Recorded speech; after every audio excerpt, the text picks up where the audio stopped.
Vamos lá então, aula 2 do Estatuto da Pessoa com Deficiência. Vamos dar sequência aí. Aula passada a gente viu os primeiros artigos, em definições importantes, pontos importantes, entendemos o contexto em que surgiu o Estatuto da Pessoa com Deficiência, demos aí uma base inicial para o nosso estudo da legislação e agora vamos para a aula 2, aula seguinte. Então, sem mais delongas, vamos lá a partir aí do artigo 10 nessa legislação.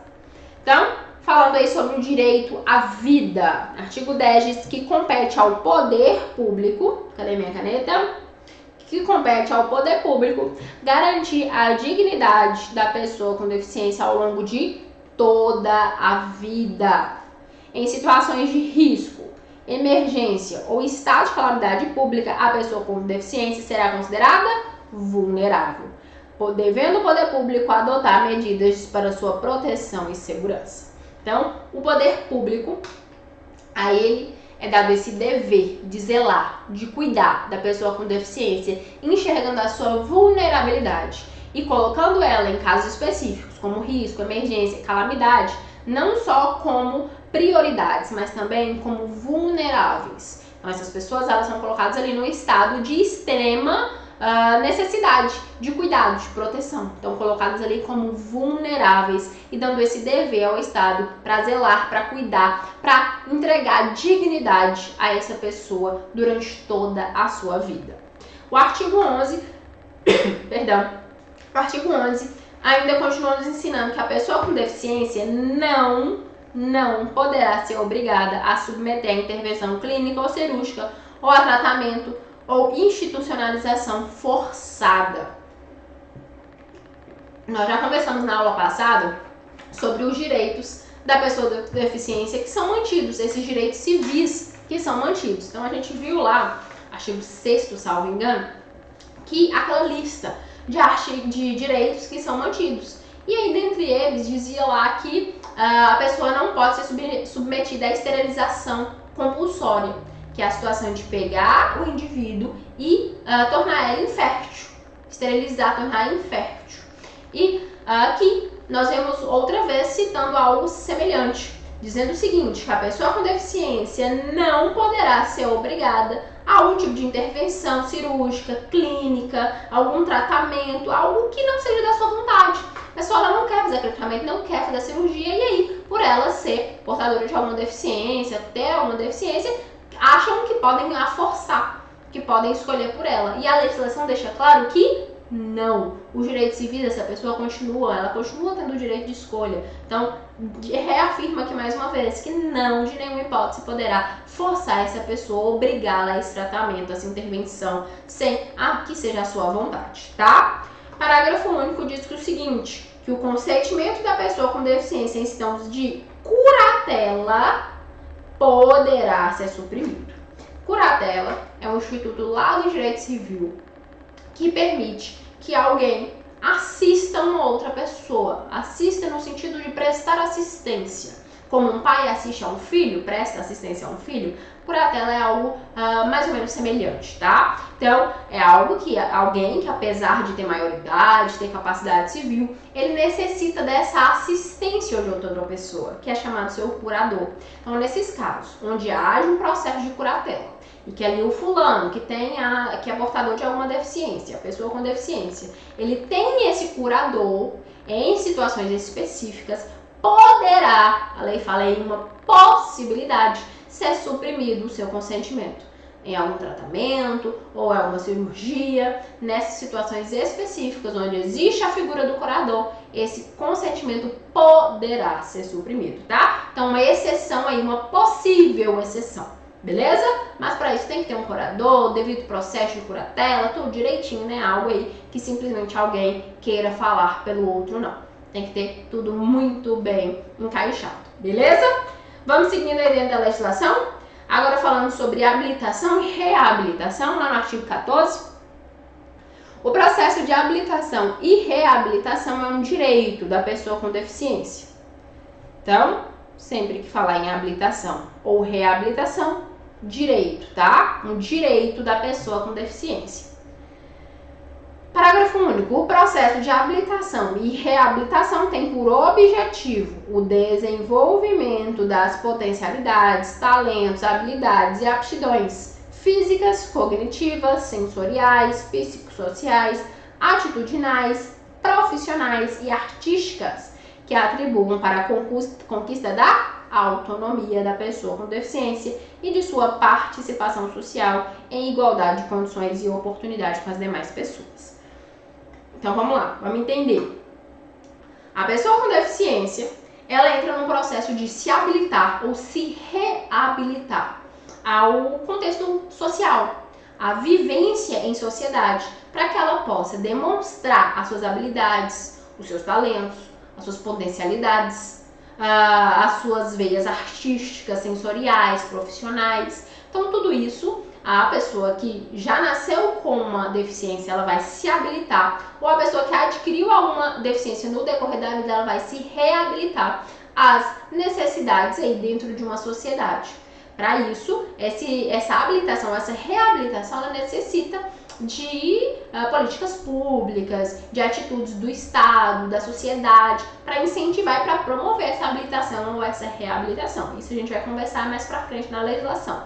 Mas aqui já temos que ter em mente que, seja a habilitação, ou seja, a reabilitação, é um direito da pessoa com deficiência. E o objetivo é realmente esse desenvolvimento desse lado, dessa potência, desse talento, dessa habilidade, dessa veia artística, dessa veia profissional. Então, é o desenvolvimento, a fim de que essa pessoa com deficiência, ela conquiste sua autonomia, torne-se uma pessoa autônoma, que consegue agir por si própria, seja na vida profissional, seja na vida ali em sociedade, comunitária, seja no lado artístico, seja no psicológico, no psíquico. Então, trazer autonomia para a pessoa com deficiência, além de inserir ela num grupo social, essa participação, essa convivência em sociedade, tá? Então, falou em habilitação, reabilitação, direito.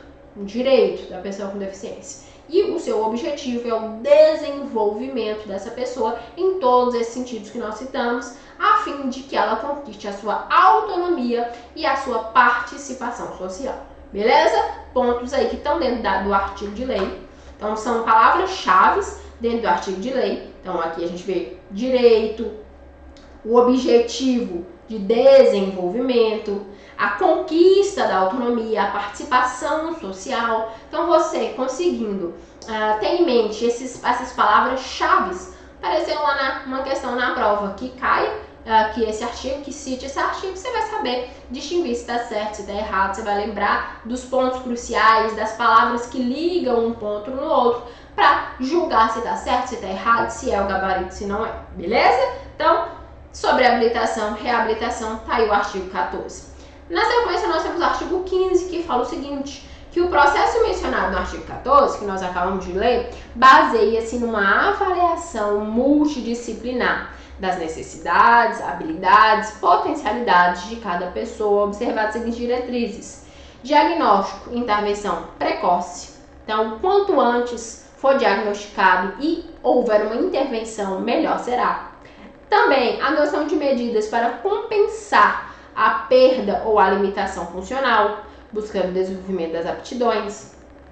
Terceiro, a atuação permanente, integrada e articulada de políticas públicas, que eu mencionei com vocês agora há pouco, que para efetivar essa habilitação, essa reabilitação, é preciso atitudes que estão, em muitos casos, vinculadas às políticas públicas, que trazem essa participação social da pessoa com deficiência.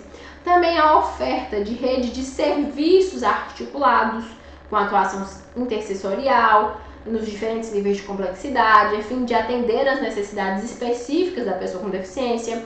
Prestação de serviço próximo ao domicílio da pessoa com deficiência. Então não adianta também querer que a pessoa vá lá em outra cidade, em outro estado para fazer o negócio, para buscar essa habilitação, essa reabilitação. Não, tem que ser algo próximo ali do domicílio, para que a pessoa consiga efetivamente ir. Então, desde as redes de atenção à saúde até o sistema do SUS, tudo tem que ser próximo à residência, ao domicílio, para que efetivamente se tenha aí esse acesso, tá? Artigo 18, perdão, falar oitavo. Artigo 18. Entrando na parte específica, a saúde. É assegurado a atenção integral à saúde da pessoa com deficiência em todos os níveis de complexidade por intermédio do SUS, ou seja, do nosso Sistema Único de Saúde, garantindo acesso universal e igualitário. Indo lá ao parágrafo 4º do artigo 18, diz o seguinte: que as ações e os serviços da saúde pública destinados a pessoas com deficiência devem assegurar o diagnóstico e intervenção precoces. Acabamos de ver no artigo anterior, né? Quanto antes de diagnosticar ou intervir, melhor é. Então, precoce e por equipe multidisciplinar. Então, lembra que a gente viu lá no artigo 2º sobre a questão da classificação da deficiência, que pode ser física, psíquica, sensorial? Pois bem, aqui nós temos essa atuação multidisciplinar, vários profissionais juntos, desde um profissional médico, por exemplo, psicológico, assistente social. Então, essa avaliação, esse diagnóstico por uma equipe multidisciplinar, beleza? Segundo, serviço de habilitação e reabilitação sempre que necessários para qualquer tipo de deficiência, inclusive manutenção da melhor condição de saúde e vida, atendimento domiciliar multidisciplinar, tratamento ambulatorial e internação quando for necessário, né? Campanha de vacinação, atendimento psicológico, inclusive para os familiares e atendentes pessoais. Então, vai garantir esse atendimento psicológico para a pessoa com deficiência? Vai, mas também vai atender o seu familiar, o seu atendente, aquela pessoa que cuida da pessoa com deficiência. Eles também vão ter garantidos esse atendimento psicológico. Também o respeito às especificidades, identidade de gênero e orientação sexual da pessoa com deficiência.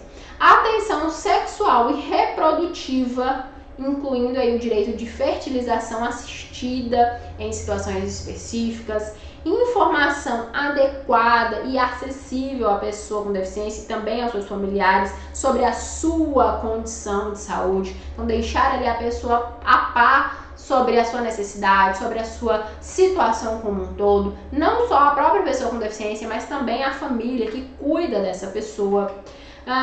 Serviços projetados para prevenir ocorrência e desenvolvimento de deficiências ou agravos adicionais. Então, cuidar para que aquela situação da pessoa só melhore, não piore, não venha a desenvolver, a ocorrer outras situações que agreguem negativamente ali a deficiência já possuída pelo cidadão, pelo indivíduo.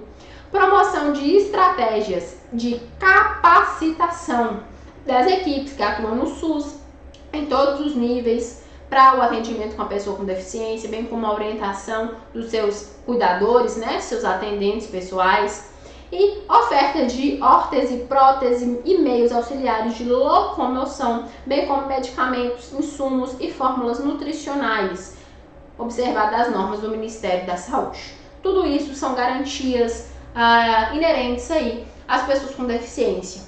Tá? Então, tudo isso, quando a gente fala de saúde, de direito à saúde, tudo isso deve ser ofertado, deve ser observado e aplicável diretamente à pessoa com deficiência. Todos esses pontos, todas essas prioridades, toda essa atenção aí que a gente vê que é vinculada a essas pessoas com deficiência e também, em muitos casos, a quem delas cuida, a família, os atendentes pessoais, tá?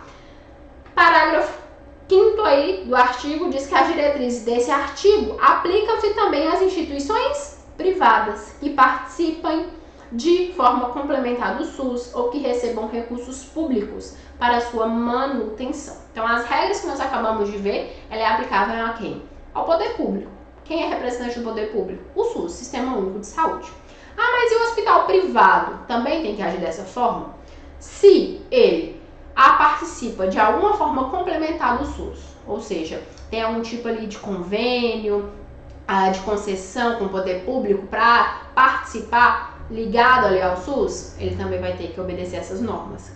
E se ele recebe recursos públicos, mesmo sendo privado, mas recebe algum tipo de recurso público, também vai ter que seguir direitinho aí as normas do artigo. Beleza? Então, pode ser aplicado as regras às instituições privadas? Sim, observar essas condições. de estar ligado ao poder público de forma complementar ou de receber algum tipo de verba de recurso público, beleza? Vamos seguindo? Artigo 20. As operadoras de planos e seguros privados de saúde são obrigadas a garantir à pessoa com deficiência, no mínimo, todos os serviços e produtos ofertados aos demais clientes. Então, plano de saúde, paga lá o plano de saúde. A pessoa com deficiência vai ter que receber as mesmas coisas que a pessoa que não tem deficiência. Então, os mesmos serviços, todos os produtos devem ser ofertados às pessoas com deficiência da mesma maneira que são ofertados aos demais clientes, tá? Isso é uma obrigação. A lei deixa certo aí, deixa claro, são obrigados a garantir, certo?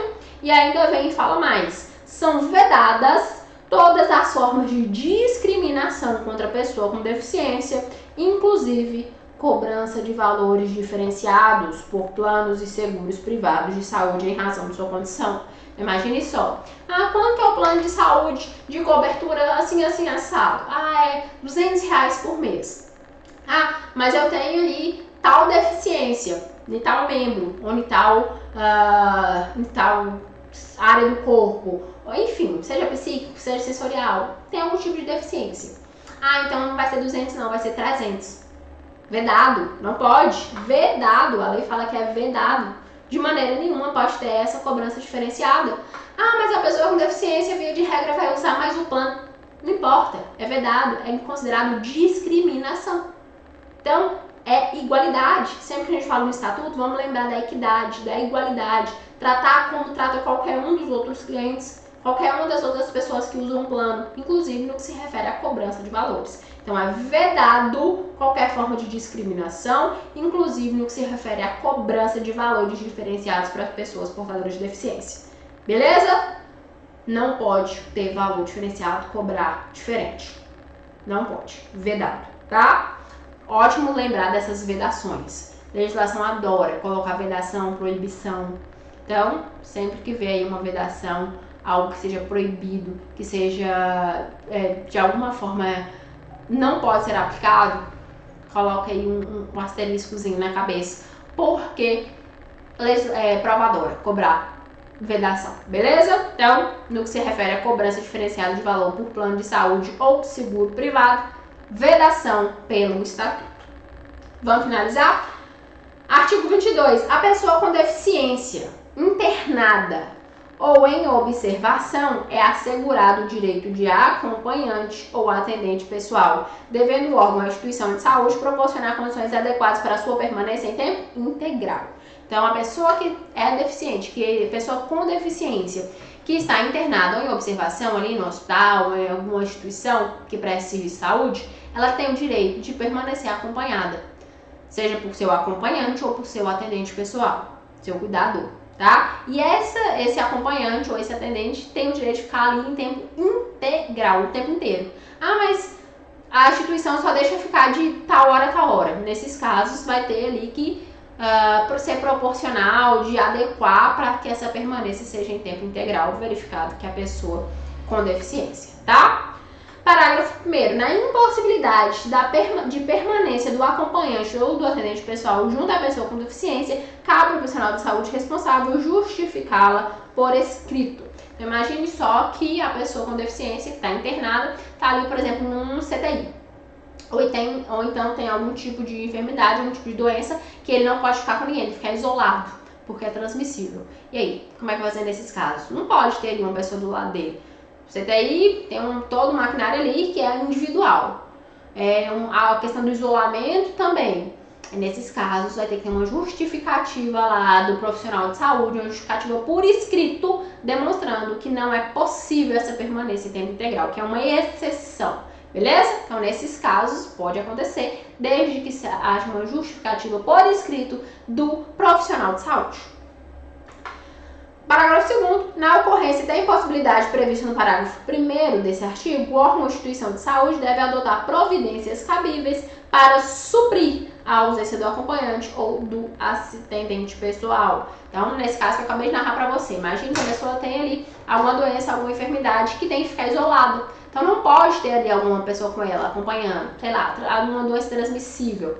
Não pode. E aí, nesses casos, vocês conseguem compreender que a pessoa com deficiência, em muitos casos, ela precisa de um cuidado especial. E aí, o que vai acontecer? Nesse caso, a instituição, o hospital, vai ter que tomar as providências cabíveis para suprir essa ausência. Então, pega ali um profissional de saúde, coloca para prestar assistência integral para aquela pessoa, ou dá algum outro jeito para que a pessoa com a deficiência seja amplamente assistida e não tenha nenhum dos seus direitos negligenciados. Beleza? Vamos lá para realizar algumas questõezinhas agora para a gente fechar essa segunda aula. FGV 2023, tá só aparecendo questão da própria banca e muito recente, deste ano. Então, olha só, de acordo com o Estatuto da Pessoa com Deficiência, em caso de internação ou de ficar em observação, o direito a acompanhante, letra A, dependerá das condições objetivas da instituição que a pessoa estivesse sendo atendida, obedece à legislação no que concerne a faixa etária, sendo permitida somente para crianças e idosos. Letra C. Vincula-se à gravidade da patologia apresentada e não será recomendado pelo médico assistente. Letra D. Deverá ser garantido pela instituição de saúde para alocação e permanência de profissionais especializados. E letra E. É assegurado, devendo a instituição de saúde proporcionar condições adequadas para sua permanência em tempo integral. Acabamos de ver, né? Essa ficou fácil porque a gente acabou de ver o artigo 22. Então, quando a gente fala de pessoa com deficiência que está internada ou que está em observação, é um direito assegurado que ela mantenha ali com acompanhante ou com seu atendente pessoal em tempo integral. Beleza? Então, nada de só criança ou só idoso, nada de depender da doença, nada de ser só profissional especializado, nada disso. O acompanhante ou atendente pessoal dessa pessoa com deficiência ficará ali com ela o tempo todo, tempo integral, é direito, tá? Letra E, portanto, nosso gabarito aí. Número 2. Avalie-se, de acordo com o Estatuto da Pessoa com Deficiência, as ações e os serviços de saúde pública destinados à pessoa com deficiência devem assegurar, entre outros. Primeiro, diagnóstico e intervenção precoces, realizados em equipe multidisciplinar. Segundo, serviços de habilitação e reabilitação sempre que necessários para qualquer tipo de deficiência, inclusive manutenção da melhor condição da saúde e qualidade de vida. Terceiro, atendimento domiciliar unidisciplinar. Tratamento ambulatorial e internação quando possível. Quarto, atendimento psicológico não extensivo aos familiares e atendentes pessoais. E aí, quais desses estão corretos? Vamos voltar lá no artigo 18? O artigo 18 fala dessa atenção integral aí à saúde da pessoa com deficiência em todos os níveis através do SUS. E fala pra gente que essas ações e esses serviços devem ser destinados a assegurar diagnóstico e intervenção precoces? Perfeitamente. Por uma equipe multidisciplinar? Ótimo, é isso mesmo. Então a primeira lá dá certo. Serviços de habilitação e reabilitação sempre que necessários para qualquer tipo de deficiência, inclusive para manutenção da saúde da vida? Perfeito. Atendimento domiciliar multidisciplinar. Isso aqui eu vou ter que trocar a cor para a gente conseguir enxergar, né? Então, atendimento à saúde multidisciplinar, nada de unidisciplinar não, é multidisciplinar, tá? Então, une ali várias ramificações para fazer esse atendimento, um médico, um psicólogo, um assistente social, um fonoaudiólogo, enfim, várias especialidades, nada de uni não, são multi. E o último aí, atendimento psicológico, inclusive para os familiares e atendentes pessoais. Então, esse atendimento psicológico é para a pessoa com deficiência? É, mas também para os seus familiares e seus atendentes. Então, nada de os excluir, não, é extensivo. Portanto, a primeira e a segunda estão corretas, a terceira e a quarta estão erradas, né? Estão corretas, então, 1 e 2. Letra A aí, o nosso gabarito. Gabarito, letra A. Beleza? Assim, a gente finaliza aqui a nossa segunda aula. Te espero dá aí um golinho na água, estica o corpo e volta aqui pra gente continuar, pra gente dar sequência nesse ponto importantíssimo da sua legislação e iniciar a nossa terceira aula, beleza? Te espero então!